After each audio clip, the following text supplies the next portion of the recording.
Welcome to thefamilyleader.com, where once again we take a look at last week and the current week of what's going on at the Capitol and around the state of Iowa and beyond in our culture. Last week, Monday, we celebrated Martin Luther King Jr. as that holiday, and so it was a shortened week at the Capitol because of that day and the caucuses. So Greg Baker, let's start it off. How did the caucuses go from your point of view? We encouraged our base to get out and attend. How did it go? Well, of course, caucus occurs statewide. We've been making a lot of phone calls to our grassroots people is trying to find out what's been happening. And the main report we've been receiving has been very good, Bob. Turnout was high for a midterm caucus year. I mean, it wasn't anywhere near what the presidential was, but turnout was high. And the main discussion that was going on during the platform was the marriage amendment and core curriculum, which is a sign to us that our people did turn out. So we'll see how this plays out in the convention process. County conventions are on March 8th. We'll be keeping people informed on that as the process begins. That was the first step in a multi-step process. Well, that's great. And that's a great encouragement to us at the Family Leader, and hopefully it's a great encouragement to you, is that when we challenge you to go out or encourage you to go out and really let your voice be heard, usually you pick up that baton and you do it. So congratulations for doing that.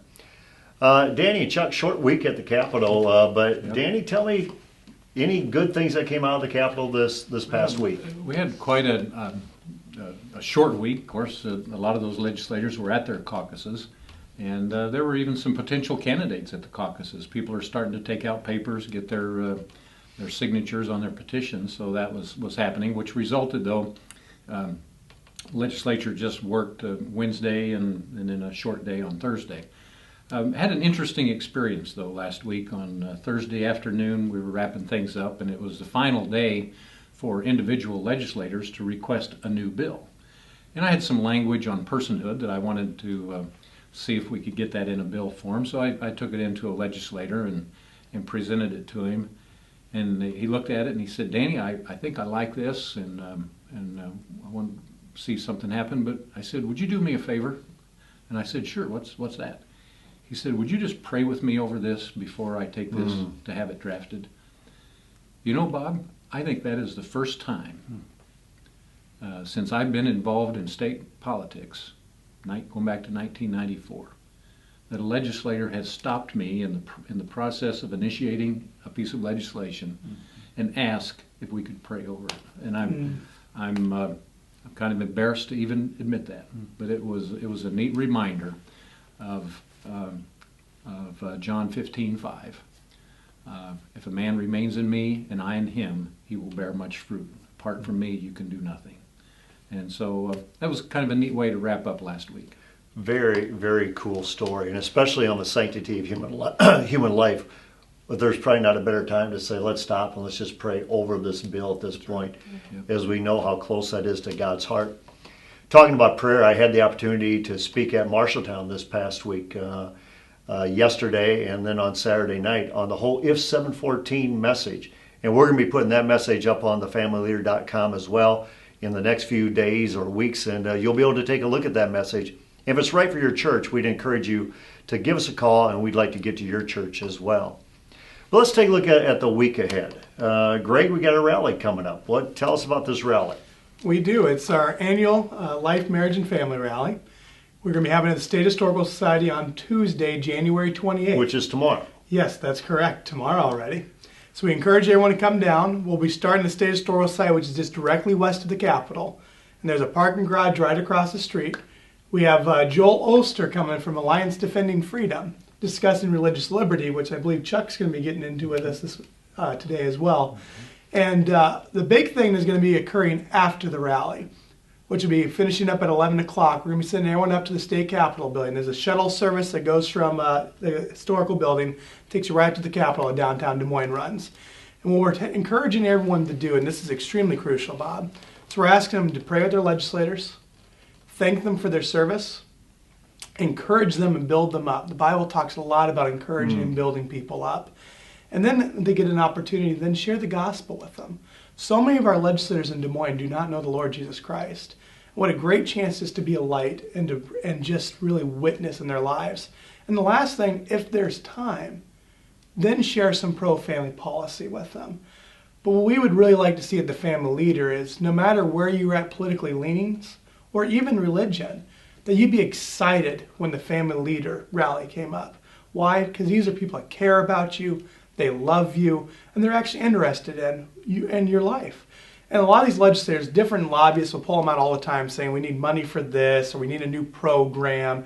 But it's very seldom someone asks, how are you doing? How is your family doing? Thank you for serving. Is there anything I can pray for you? It's just so foreign to them. And we've had so many pastors that come up through the years that have done that. And it's just really changing the culture up there. So we really encourage everyone to take a missions trip to the Gold Dome with us tomorrow on January 28th. That's a great way to label it, a missions trip. And there's no better way than to communicate, we care about you, to say, we'd like to pray for you. Yeah. And what's your concerns, your family, whatever it might be. Anyway, Chuck, tell us about Joel Ulster with ADF. I will in just a second. I want to tag on to what you just said and what Greg and Danny both mentioned. Greg and I, the first week of session 2 weeks ago, met a Democrat senator, and I confess that I have thought too negatively of people who label themselves as Democrats because of the Democrat platform being pro-abortion and so forth. And we had a very cordial, actually friendly conversation with this Democrat senator who said that he wants to see much fewer abortions. And we asked him if we could pray for him in any way. And he said yes. He asked for prayer for his wife particularly, who was missing him at home raising their kids. And we stopped right there and we prayed for his wife. And he greatly appreciated it. And so even though sometimes we're intimidated or we write people off, Greg's exactly right. We should come up on a missions trip. And whether our senator and representative are Democrat or Republican, we should offer to pray with them or for them. And my guess is all but one or two would be very blessed by that. And when you talk about that being a missions trip, we also encourage pastors to get engaged, churches to be engaged in. And one of the pastors that's really been kind of a beacon for us, a light for us, is Pastor Brad Cranston. Danny, I believe he's coming up this week as well. Mm-hmm. Talk to him about Pastor Cranston. Yeah, Brad Cranston from Burlington will be coming up tomorrow with several of his fellow pastors from across the state. I think this is either the third or the fourth year that Brad has organized this mission trip for pastors. Mm-hmm. And they will do this 4 times. This will be their January gathering, and they'll do it again February, March, and April. And they'll have anywhere from 20 to 40 pastors, depending on the day. They'll meet with legislative leaders, other legislators, committee chairs, people that are involved in positions of responsibility or authority. And just as Greg said, they'll meet with them, pray with them, encourage them, and of course meet with their own legislator if at all possible. Bob, I have a dream that one of these days, every single day that the legislature's in session, there will be a pastor there with 3 or 4 or 30 or 40 of his or her fellow clergymen at the Capitol, out in the rotunda with other lobbyists, praying for, encouraging, and holding accountable lawmakers as they serve at the Capitol. Wouldn't that be cool if every day a pastor just took one day? There's 100, but what if he just said, I'll be there one day? So if you are so inclined, encourage your pastor to sign up for a day at the Capitol. Bring a couple of friends and just be there to encourage and hold these lawmakers up in prayer. And contact us because we'll help. We have right now 4 other pastors besides Pastor Cranston who have committed to leading a group of pastors on a given day at the Capitol. We can get you those dates. But if you'd rather go it alone or that day doesn't work for you, please come and we will assist you in introducing you to your legislators, and we can make it a great day for you. So if you listen to the Heart of the Family Leader, it's really about turning our culture's heart, our individual hearts, our collective hearts back to God, to His kingdom, His righteousness. Then we believe we as a culture get blessed because I believe He honors that. That's why I'm going to be going to Charlotte, North Carolina this week, Thursday, presenting to the National Prayer Committee on If 714. We encourage you to be part of that initiative, praying at 7:14 in the morning, 7:14 in the evening, or at least being prompted to pray. Get your small groups involved. Get the book by if714.com, the website, but we encourage you to be a part of that.